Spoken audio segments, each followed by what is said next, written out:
Bon dia a tothom. Sembla que ja tenim la taula completa, comencem.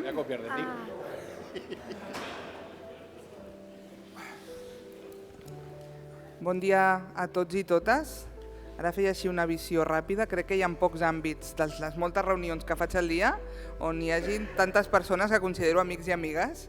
Sí que és un luxe, deixeu-me que comenci la salutació per aquí. En tot cas, ja la part més formal, president del Consell Econòmic i Social, Eduardo, secretària general, Maria Noguer, Carles Puig, degà del Col·legi d'Economistes, Francesc Castellana, director del SOC, Ciriaco Hidalgo, president del Consell Tècnic Econòmic i Social de Catalunya, del CETESC. Sembla que tenim també la seva secretària executiva, la Carmen.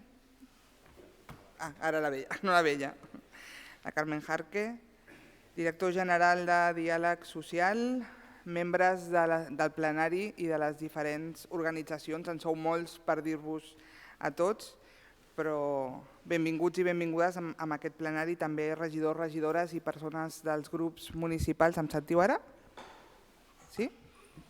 L'Emília m'avisa que no s'escolta bé i aquests micros a vegades són traïdors. Ara sí? No repetiré totes les salutacions, perdoneu. Doneu-vos tots i totes per saludat. És un plaer donar-vos la benvinguda a aquest ple del Consell Econòmic i Social, on anem a presentar la memòria socioeconòmica de Barcelona de l'any 24. Aquest és un dels esdeveniments més importants que fa el Consell Econòmic i Social i per tant és un plaer tenir aquesta possibilitat de compartir amb tots vosaltres. Deixeu-me que comenci reconeixent la importància i el valor de que la ciutat disposi d'un òrgan consultiu, de diàleg i de participació, un generador de consens com és el CESP. No es tracta només que tinguem un espai de reflexió sobre matèries econòmiques i socials importants, que ho és, promovent un anàlisi objectiu de dades, promovent el debat i la col·laboració entre els agents socials i econòmics més representatius, sinó que a més tota aquesta feina de reflexió es trasllada al govern municipal amb propostes, amb recomanacions, amb acords, amb informes, amb l'objectiu de contribuir activament a la millora de la vida econòmica, social i ciutadana de la ciutat de Barcelona. Com us deia al principi, avui presentem la memòria socioeconòmica, balanç econòmic i social de l'any 2024, i a més també fruit d'una visió consensuada i dialogada de la realitat de la ciutat que s'elabora també amb tot el rigor i tota la professionalitat. I insisteixo perquè malauradament amb els dies amb els que estem, dialogar i consensuar no sembla estar molt de moda, però que tots i totes els que estem aquí som conscients que és normalment la manera d'arribar no només a consensos i a bones polítiques, sinó que després les coses s'acaben implementant també, mantenint aquest rigor.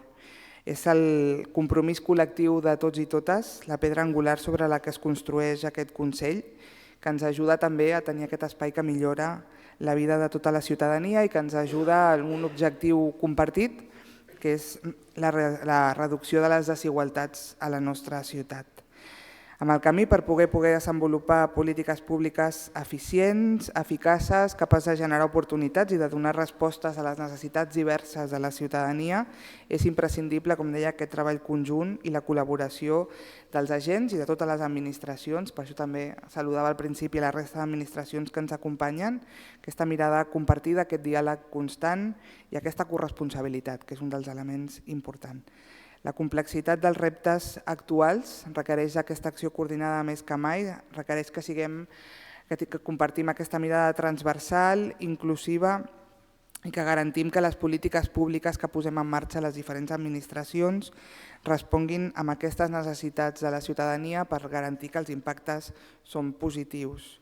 Barcelona té la sort de comptar amb un teixit institucional, associatiu, empresarial fort i compromès, i per tant amb aquesta feina continuem adaptant-nos a la realitat i fent polítiques que siguin realment transformadores.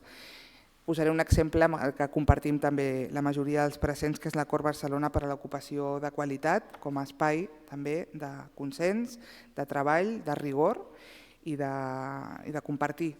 No sembla us sembla ara fàcil, però no ho era fa no gaire, compartir informació, que és una de les coses, de les primeres coses que ha fet aquest acord Barcelona per l'ocupació de qualitat, que ens expliquéssim què fèiem tots a la ciutat, que ens expliquéssim quin era el model de relacions laborals que volien a la ciutat i de mercat de treball i que poséssim cadascú des del seu punt de vista en comú les eines de les que disposem per aconseguir aquests objectius comuns.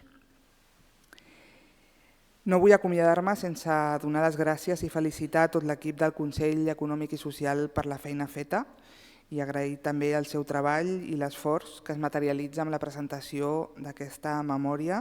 Gràcies a tots i totes per contribuir als debats, per aportar els coneixements i experteses i deixeu-me que acabi amb un agraïment més personal a l'Eduardo Rojo, és la seva primera memòria, així que gràcies per haver acceptat el repte que li vam proposar amb l'energia i amb el rigor que ho ha fet, amb el Cesc Castellana, que va finalitzar el mandat com a president del CES durant el 24 i per tant també té una part important amb el que presentarem avui, i a la secretària general, la Maria Noguer, que és la persona que fa que tot funcioni i que les coses passin, més enllà de les idees i de les reunions que fem. Així que jo ho deixaria aquí amb ganes d'escoltar la intervenció del Carles Puigdetravi, del degà del Col·legi d'Economistes, que com cada any també ens farà una petita intervenció arran d'aquesta presentació.